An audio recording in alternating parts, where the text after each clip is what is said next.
Putinning Kuril orollariga safari Yaponiya ijtimoiy tarmoqlarini portlatdi. Rossiya migrantlar uchun daromad solig'ini keskin oshirishi mumkin.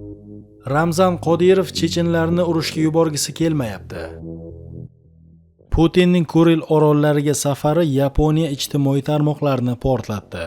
Rossiya prezidenti Vladimir Putinning Kurilning Iturop oroliga tashrifi haqidagi yangilik bir necha daqiqa ichida X ijtimoiy tarmog'ining Yaponiya segmentida katta shov-shuvga sabab bo'ldi. Xususan, dastlabki yarim soat ichida ijtimoiy tarmoq foydalanuvchilari ushbu mavzu bo'yicha 2000 dan ortiq xabar va izohlar qoldirib, uni muhokamalar markaziga olib chiqdi. Foydalanuvchilar Tokiodan qat'iy javob qaytarishni talab qilib, hokimiyatni ojizlikda ayblagan va orolni qaytarish haqida yana gapira boshlagan. Yaponiya tashqi ishlar vaziri Toshimitsu Motegi o'z navbatida X tarmog'iga post e'lon qilib, shimoliy hududlar jumladan Etorofu uyezdi ham tarixiy jihatdan, ham xalqaro huquq nuqtai nazaridan Yaponiya hududi hisoblanishini qayd etgan va Moskvaga qat'iy norozilik bildirgan. Yaponiyaning eng yirik axborot agentligi Kyodo Putinning Ituropga ilk tashrifi haqidagi yangilikni shoshilinch belgisi bilan tarqatgan. Bundan tashqari, Rossiya prezidentining safari haqidagi xabar Yaponiya NHK jamoat televideniyasi saytida eng ko'p o'qilgan maqolaga aylangan va yetakchi yapon gazetalarining asosiy materiallari qatoridan joy olgan.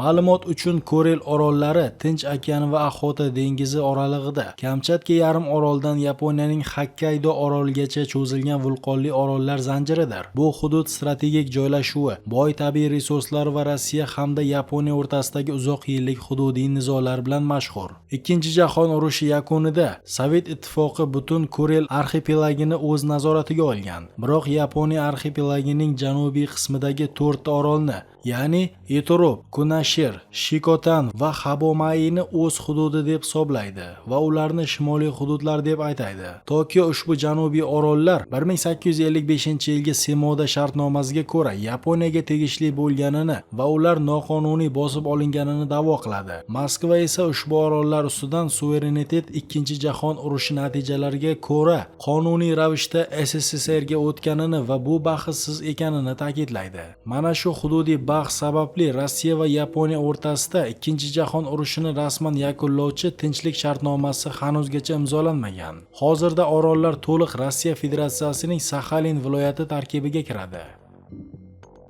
Rossiya migrantlar uchun daromad solig'ini keskin oshirishi mumkin. Rossiya Liberal Demokratik partiyasi migrantlar uchun jismoniy shaxslardan olinadigan daromad solig'i stavkasini 30% gacha oshirishni taklif qildi. Bu haqda Rossiya Davlat dumasi Xavfsizlik va korrupsiyaga qarshi kurashish qo'mitasi raisining birinchi o'rinbosari, Liberal Demokratik partiyasi fraksiyasi rahbarining birinchi o'rinbosari Andrey Lugavoy ma'lum qildi. Uning aytishicha, migrantlar Rossiya infratuzilmasi, tibbiy xizmatlar va boshqa davlat imkoniyatlaridan foydalanadi. Shu bois ular uchun daromad solig'i stavkasi 30% gacha oshirilishi kerak. Lugavoy soliq to'lashdan bo'yin tovlagan migrantlarni Rossiyadan deportatsiya qilishni ham taklif qilgan. Agar to'lamasangiz mamlakatni tark etasiz, deydi deputat. Shuningdek, Liberal Demokratik partiyasi vakili migrantlar Rossiyaga kirishidan oldin maxsus hisob raqami ochilishi kerakligini aytgan. Unga migrantning o'zi yoki ish beruvchisi deportatsiya, maxsus saqlash joylari, sud xarajatlari va jarimalarni qoplash uchun mablag' kiritilishi taklif qilinmoqda.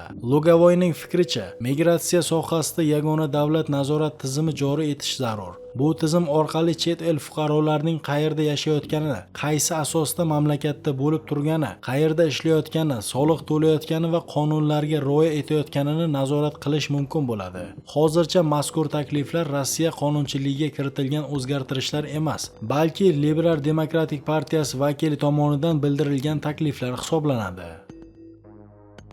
Ramzan Qodirov chechenlarni urushga yuborgisi kelmayapti.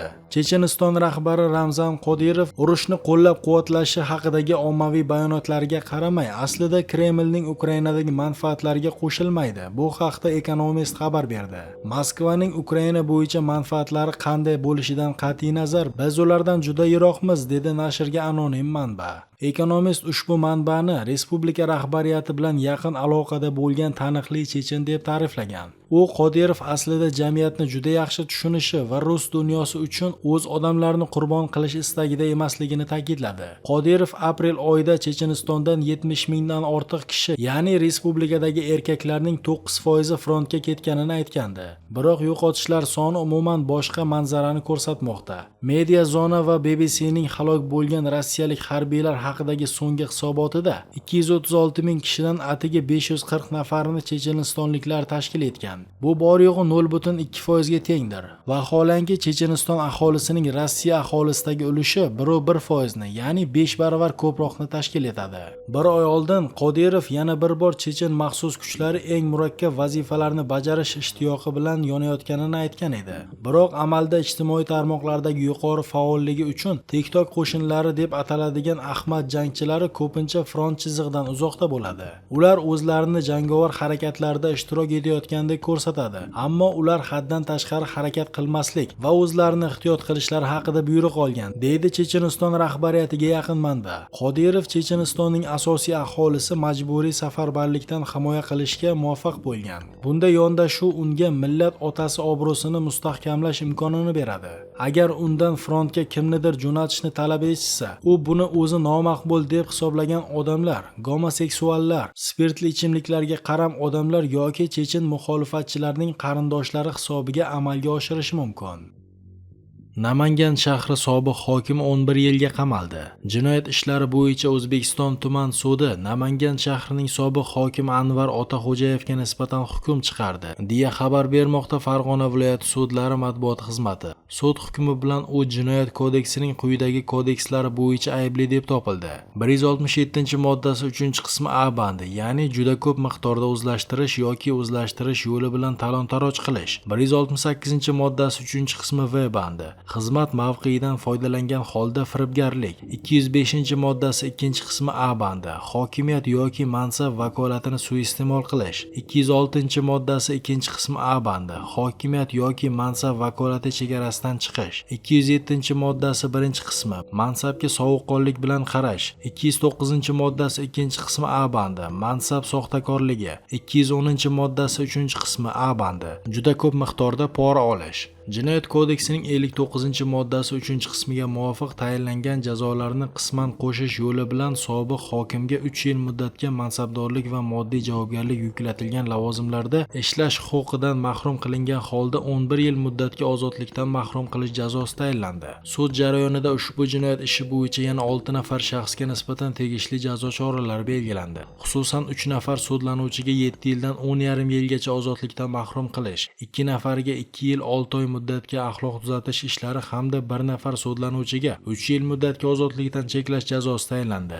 Tariflar birinchi instansiya sudining qarori ustidan qonunda belgilangan tartib va muddatlarda Farg'ona viloyati sudida apellyatsiya yoki kassatsiya tartibida shikoyat berish va protest keltirish huquqiga ega. Anvar Otaxo'jayev 1972-yilda Namanganda tug'ilgan. 1994 va 2002-yillarda Namangan muhandislik iqtisodiyoti instituti, 2011-yilda prezident huzuridagi Davlat boshqaruv akademiyasini tamomlagan. 2023-yil dekabr oyida Namangan shahri hokimi etib tayinlangan. 2025-yil sentyabr oyida Davlat xavfsizlik xizmati Otaxo'jayev qo'lga olingan haqida xabar bergandi. Tergov ma'lumotlariga ko'ra, o'shanda shahar hokimi poyabzal ishlab chiqaruvchi MChJ rahbari bilan til biriktirib, tadbirkorga shahar hududidagi 35 sotiq yerda ko'p qavatli uy qurish huquqini olib berishni va'da qilgani aytilgan. Buning evaziga ular $60 ming talab qilishgan.